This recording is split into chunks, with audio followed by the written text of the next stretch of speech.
Hey, it's Ramsey Dewey over here in Shanghai, China. Welcome to another edition of Q&A with the Coach. If you have questions, please leave them in the comments down below. I do read your comments, my friends.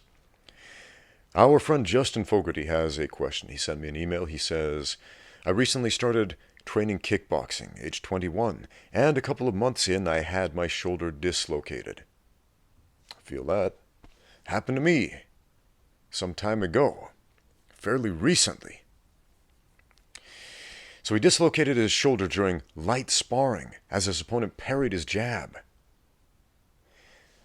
I took a couple of weeks off and then went back in because of my love of the sport, and after my return, I suffered a second shoulder dislocation, this time sparring lightly, again, as I threw a long lead left hook.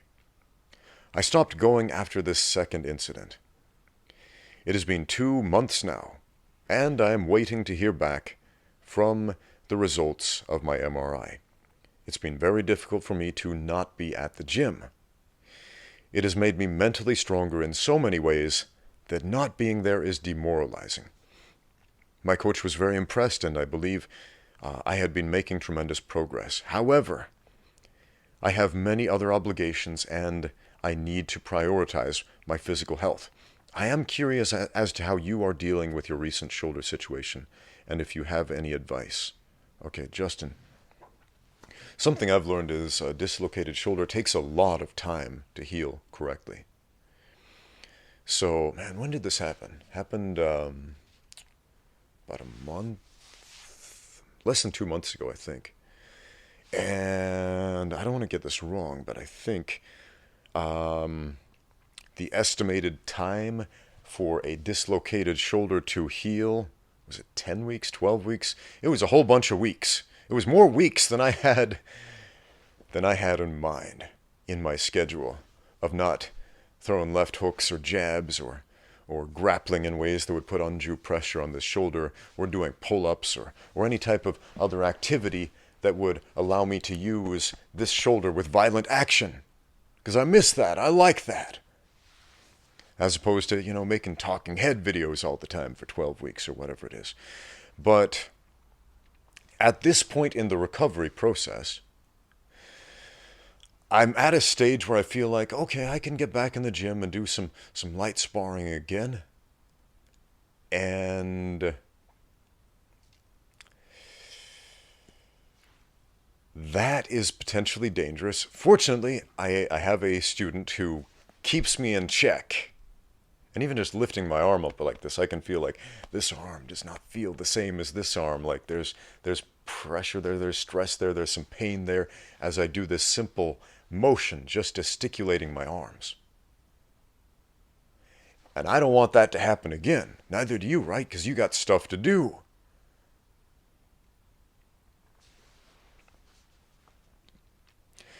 My first piece of advice, take the time to recover. At the same time, make sure your recovery is active. So I went to a physical therapist about this. It's a good idea. Go check out a physical therapist. Go see a sports medicine doctor. And what did they tell you to do?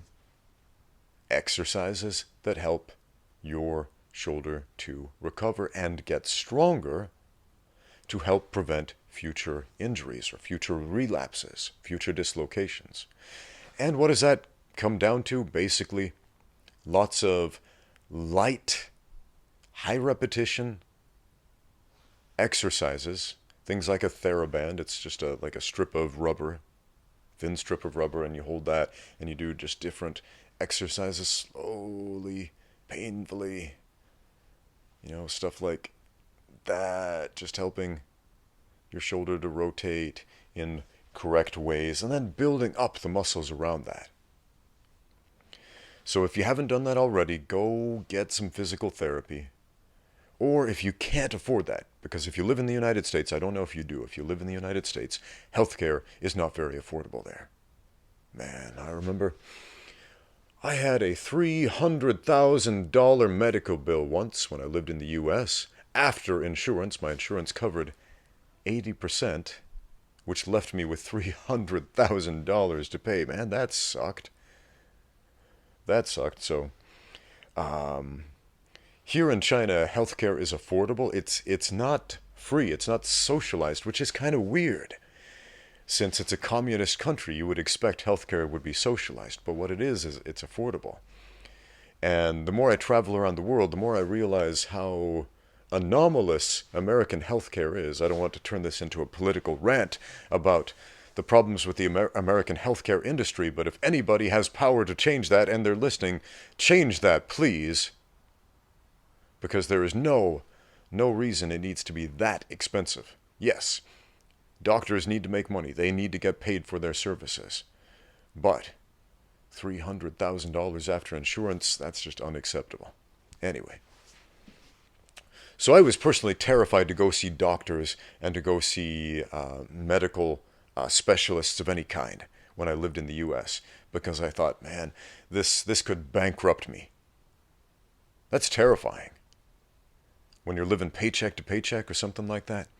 When you're literally fighting for a living. And somebody says, oh yeah, you hurt your shoulder, just go see a physical therapist. That'll solve your problems. And you're thinking, no, that would drain my whole bank account. That would put me in debt. That would stress me out. That would give me a heart attack. Just the stress I would get from that financial situation incurred from seeking medical attention. Yeah. So if you live in the U.S., I understand if you're turning to the internet for answers.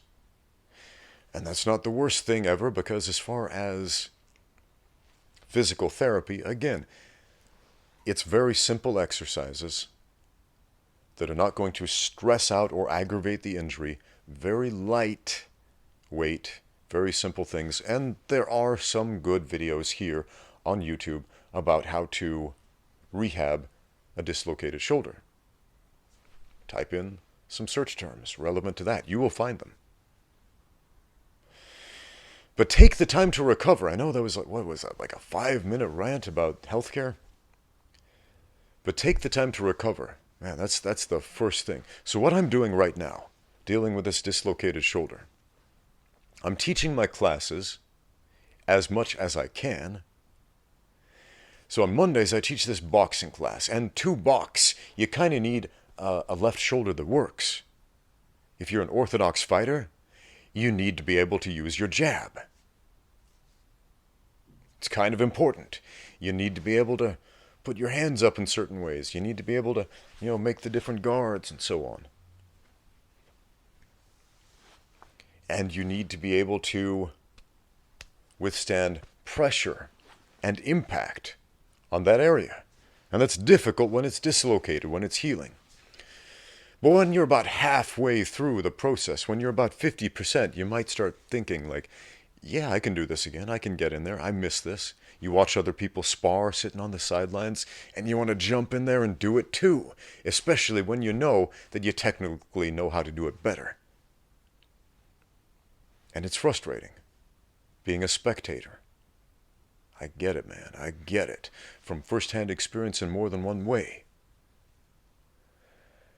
Man, after I retired from professional fighting because I had my skull caved in from a dude who loaded his raps. Blinded, half-blinded in one eye, man. Had a hairline fracture all the way up here, dent in my face right there. Doctors telling me, you'll never fight again. And I got a second opinion. Yeah, I agree with the first guy, you'll never fight again. Third guy, you probably shouldn't fight again. Last guy I talked to, look, fighting was dangerous before. If you do it again now, I won't tell you not to, but if you do it again now, it's going to be really, really dangerous. Unreasonably dangerous. And I didn't like that answer, but I went with it. And hanging up the gloves, man, that was one of the hardest things. One of the hardest things to do. Combat addiction is real. Whether you're good at fighting or bad at fighting or mediocre at fighting, if you've done some fighting and experienced the thrill of it,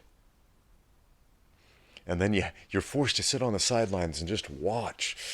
Oh, man, I remember watching UFC events after that, and I would find my body just like involuntarily trying to move in the way that I would move if I was in those situations. I'd be like, oh, man, This is hard to just sit here and watch. When I started working as a judge, a professional MMA judge, and watching those fights, I was like, my mind, my heart is telling me I'm on the wrong side of that cage. But my body is telling me, nope, you're on the right side of the cage at this point in time, my friend. So, my friend, take your 10, 12, however many weeks it takes to heal, and do exercises, recuperative exercises to help you get stronger so that, doing a light hook or something like that isn't going to send you into a relapse and dislocate your shoulder again. Make that as strong as you can. And this is true for pretty much any joint injury. If you've got bad knees, and a lot of people do, man, I remember thinking, I've got bad knees. My knees hurt all the time. It hurts to bend my knees. Had all kinds of knee injuries, had a terrible case of patellar tendinitis, to the point where I could barely walk, and I remember thinking, man, leg exercises are the last thing I'm going to do because it hurts my knees. And my experience since then has told me the opposite to be true, that if you want to rehab your knees, you've got to strengthen your legs. You've got to do it smart. You can't aggravate injuries and hope to improve them, but what you need to do is build up the strength around the joint. So that's what I'm really focused on right now. So in some ways, I've had to take a back seat, sit down and watch a little more, do a little less, and I don't enjoy that, but ultimately, it's going to allow me to do more in the future. I hope that helps. Speedy recovery, my friend. Thanks for watching. Now get out there and train.